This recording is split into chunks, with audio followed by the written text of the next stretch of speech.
Hey guys, welcome back. It's almost Christmas, which means a lot of people are getting in the holiday spirit by watching Christmas movies.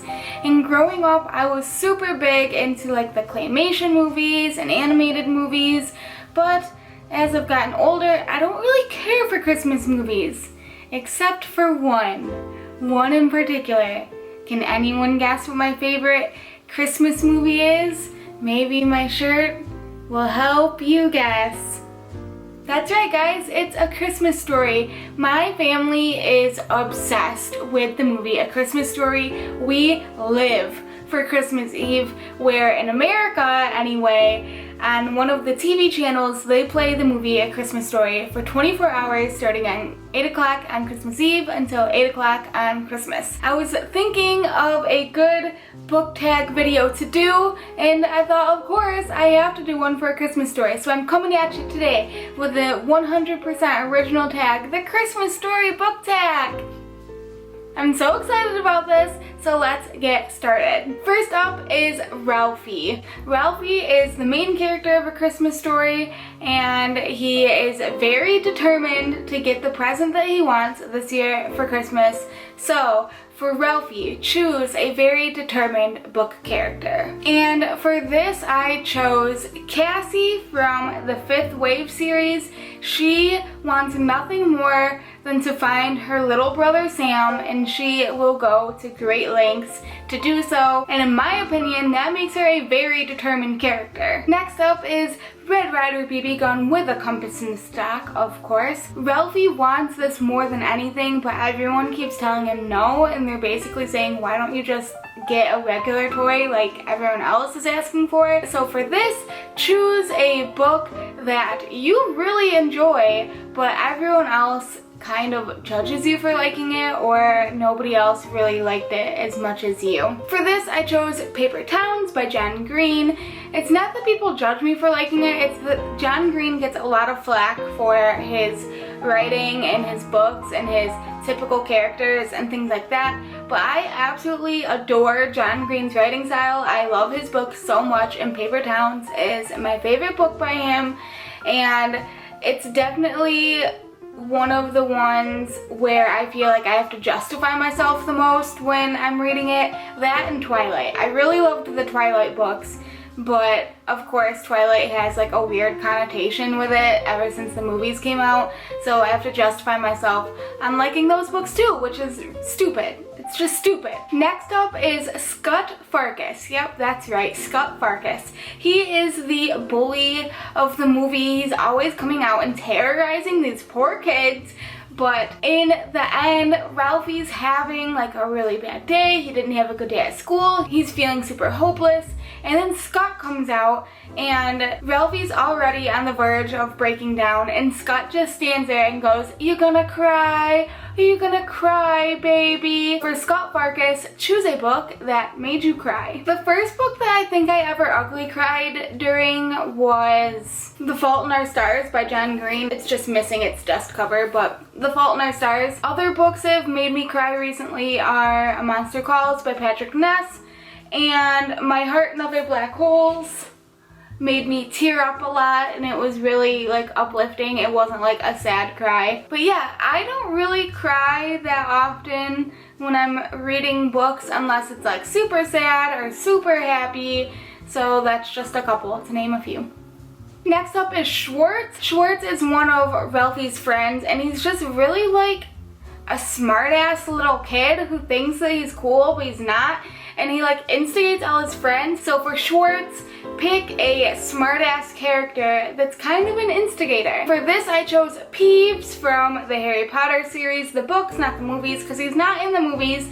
But I don't know why I chose Peeves for this, but he was the first one that popped into my head, so I just thought that I would pick him. He's always just kind of there, and he's always like annoying all of the other characters, and he just pops up at the most random times, and it's really ridiculous. So yeah, Peeves. Next up is Triple Dog Dare. Schwartz dares another kid to stick his tongue to the flagpole because the other kid doesn't think that it'll stick. So for Triple Dog Dare, choose a book that you were forced into reading. And for this I chose, I'm not going to get them all down, they're up there, the Mortal Instrument series by Cassandra Clare. I really did not like these books. I felt forced into reading them because all of my friends were really like egging me on to read them, and they were boring, they were stupid, and I hated them, and I really felt forced into reading these books, which may or may not have contributed to my dislike of them. Next up is I Can't Put My Arms Down. Ralphie's younger brother Randy gets all bundled up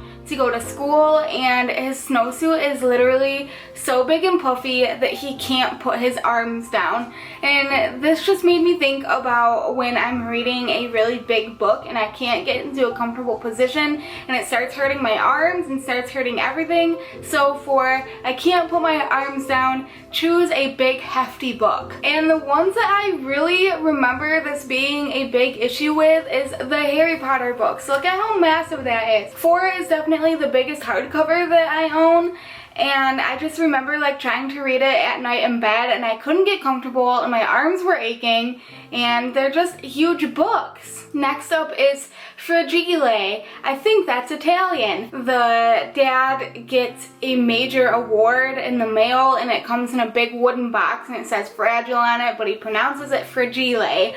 So for this, choose a book character whose name you had a really hard time pronouncing. And before I tell what character it is, I'm just going to rant a little bit. It really takes me out of books when authors have to write in how to pronounce the character's name. I don't know why, I just think that that is like the most ridiculous thing to put into a book. And also in fantasy books, when people have these like magical names and then there's someone with like a common name, that is really stupid too, and it seems like a cop-out, but I'm not going to pick any of those because how can I pick a name if I was told how to pronounce it? And the first character that I ever had a hard time pronouncing their name is Hermione from Harry Potter. Me and my mom could not for the life of me figure out how to pronounce Hermione, and one of my friends at the time made fun of me when she spent the night and we couldn't pronounce Hermione.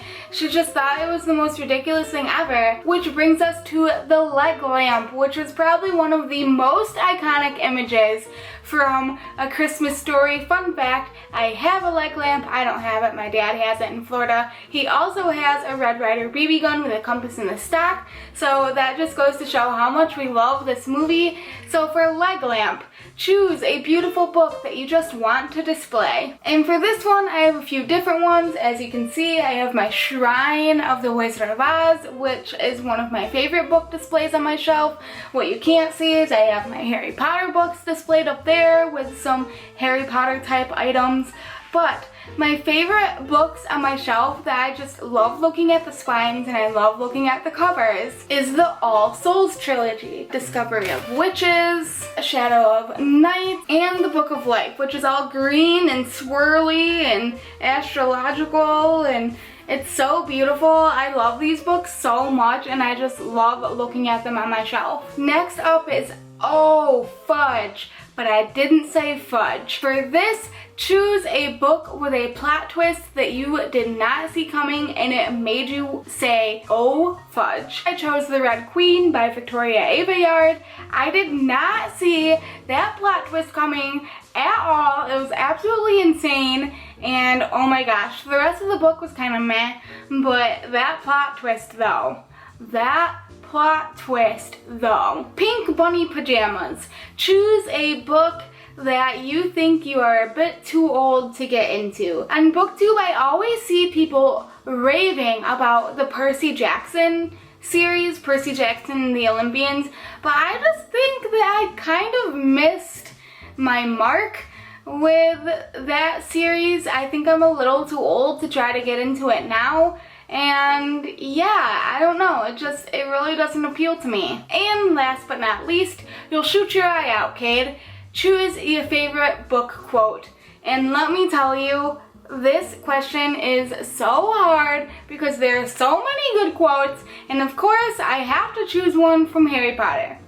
I have to, guys.